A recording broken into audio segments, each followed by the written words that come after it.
बिस्मिल्लाहिर्रहमानिर्रहीम। फरमान मुस्तफ़ा सल्लल्लाहु ताला अलैहि वसल्लम, जिसने मुझ पर रोज़े जुम्आ 200 बार दुरूद शरीफ पढ़ा, उसके 200 साल के गुनाह माफ़ होंगे। सल्लु अल हबीब। हवाला कंजुल अमाल की हदीस पाक है। मेरे पीर मुर्शिद की किताब है घरेलू इलाज, सफ़ा नंबर 35 में ये हदीस पाक नकल की गई है।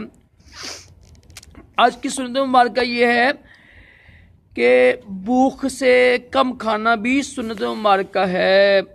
फ़र्ज़ इल्म के लिए दावत इस्लामी के मदनी काफ़िले में सफ़र करें, नमाज फ़र्ज़ करें, हफ्तावार इज्तिमा में शिरकत करें। दावत इस्लामी इस पुरफितन दौर में और मेरी अहले सुन्नत का साया, पाक साया, एक बहुत ही बड़ी नेमत है अल्लाह ताला की। इससे खूब बरकतें हासिल करें। राशिद अत्तारी रूहानी इलाज लेकर पेश खिदमत है। आज मैं आपको एक रूहानी इलाज बताऊंगा। आज हर बंदा रात गए तक काम करता है, लेकिन उनका काम ख़त्म नहीं होता। जिसे कहते हैं ना, तरह तरह की परेशानियों में बेचारा मुब्तला है। तो इसका एक बहुत ही प्यारा रूहानी इलाज है और ये कुतुब में लिखा हुआ है, किताबों में लिखा हुआ है। ये रूहानी इलाज, जो शख्स फजर की नमाज पढ़ता है ना, ये इसका रूहानी इलाज है।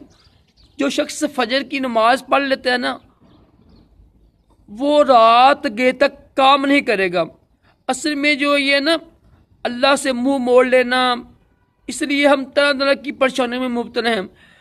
बुजुर्ग फरमाते हैं, जो फजर की नमाज पढ़ लेता है ना, शाम इशा तक उसके सारे काम ख़त्म हो जाते हैं और वो आराम से उसको आराम आ जाता है। मसलन इशा की नमाज पढ़ के उसको नींद आ जाएगी। और जो लोग फजर की नमाज नहीं पढ़ते बेचारे, वो तरह तरह के रात गए तक काम करते रहते हैं, लेकिन उनका काम ख़त्म नहीं होता।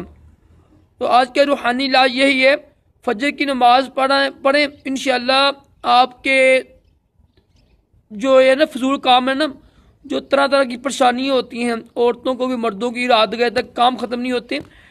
फजर की नमाज की बरकत से देखेंगे आप पाबंदी करें नमाज की, तो इंशाअल्लाह आपके कई ऐसे परेशानियाँ दूर हो जाएंगी जिसमें आप मुब्तला हैं।